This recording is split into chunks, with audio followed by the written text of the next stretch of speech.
Life is full of surprises. Occasionally, it can be stunning. Simply put, it can also serve as pain, loss, and failure when we least expect it. But what if there was a way to effectively face these challenging phases with strength, calm, and shield us from the burden of stress? Absorb what Stoicism taught me. Stoicism is an ancient philosophy. Practicing the teachings of it makes a lot more sense in today's era. Stoicism gives the logic that teaches us there are a vast number of things beyond our control. The only thing we can control is how we respond to it. And within this gap lies the construct of power. Starting off with pain, it is a portion of life that comes to every soul that graces the earth. Pain can be inflicted in many ways, such as physical or emotional, but no one escapes it. However, the Stoics believed pain shouldn't be the reason to define us. A great example is Epictetus. Born as a slave, his life was nothing but an ordeal. Yet he said, "It's not what happens to you, but how you react to it that matters." When Stoicism is practiced, pain is no longer an obstacle in the journey of life. When we encounter pain, our first instinct is to try to fight back. Everyone tends to scratch their head, ask, "Why me?" But instead, Stoicism invites us to respond differently. How do I grow from this? It changes our mindset to sharpens us. Rather than being punished, we are rewarded with a teacher. Loss is a pain that, for many, cuts the deepest. A beloved family member, a romantic partner, our own dreams, or even the illusions we create for ourselves invariably lead to some amount of grief. The experience is able to affect everyone on multiple levels. Pain for many manifests itself through suffering. How utterly fascinating is this story by Aurelius, where he silently writes down to himself words of self-motivation. He shares, "If you are distressed by anything external, the pain is not due to the thing itself, but to your estimate of it." We can view pain as something far deeper than merely a signal it is attempting to communicate. In truth, it is possible for anyone to get rid of this perception of suffering by simply having less fear and relaxing their defenses. Everything in this world is borrowed, teaches Stoicism, and with utmost acceptance, Seneca harshly proclaims, "You were born to lose everything." While all of these phrases can feel harsh themselves, embracing them yields great freedom and gratitude. When targeted at less fortunate situations, it can come off as a statement of a life devoid of anything meaningful. But accepting this allows for all people to appreciate their possessions. Stoics did something called negative visualization. As the name implies, it is the opposite of positive visualization.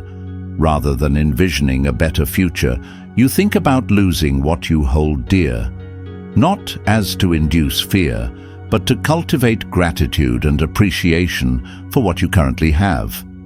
Positive thinking, or as we call it today, has its own limitations, and so does negative thinking. When both aspects are analyzed from a different angle, an equilibrium is found.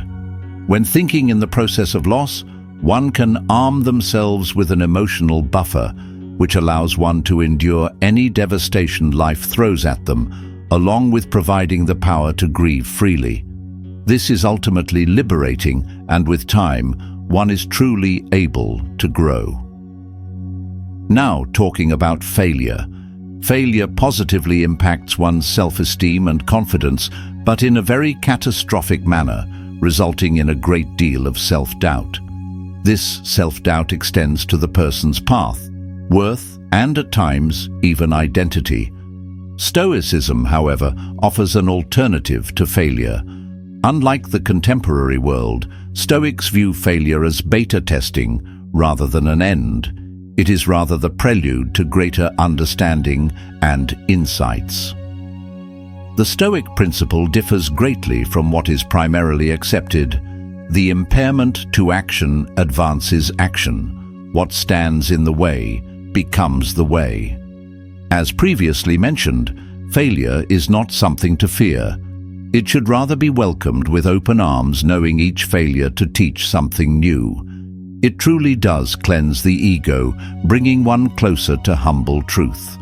Pondering on this, every successful person has ridden the roller coaster of failure before attaining success, sometimes quite low.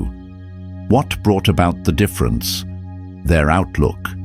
They didn't attempt to shun failure. Instead, they studied its intricacies. This is exactly what Stoicism teaches us. One's failures in life do not frame his or her character in life. Rather, how a person reacts to those failures defines them. Let us bring everything together around a phrase from Stoicism: failure and resilience.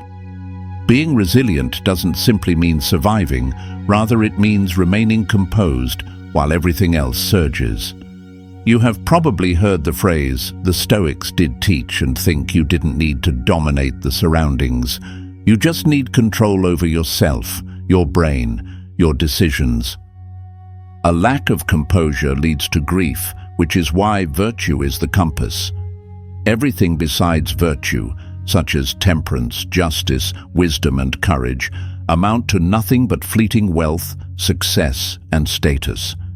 But if abundance alongside a peaceful life is what you crave for, then virtue is the answer, giving peace of mind especially during tough slots in life. The encounters which Stoicism prepared me for are not easy breezy. They have taught me that pain does not mean you have to be broken. Losing something doesn't always equal bitterness. You stopping doesn't always mean failure. But if you allow yourself, these encounters can change you. Stoicism is a philosophy we probably don't need to emphasize in today's world, given how infatuated we are with comfortable living. First, Stoicism knows that one does not build strength when life is easy, but rather when it is hard, difficult, tough, filled with challenges. Adversity is what forges us. That power is real power, is inner power. It is the type that no one can take away from you. So when life throws its weight at you next, you might remember, you are stronger than you think. You survived so much already, and with the right mindset, you can turn even the darkest days into a path toward wisdom. You are not alone in your suffering. You are never broken because you experience loss. You are no weak cause for having failed. You are human. So as you walk through life with its highs and lows, joys and struggles, carry this Stoic truth with you. You cannot control everything that happens, but you can always control how you face it. Let pain shape your character. Let loss teach you gratitude, and let failure become your teacher. In doing so, you'll discover a strength within that no storm can shake.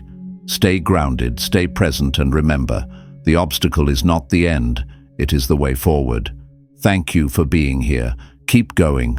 You've got this.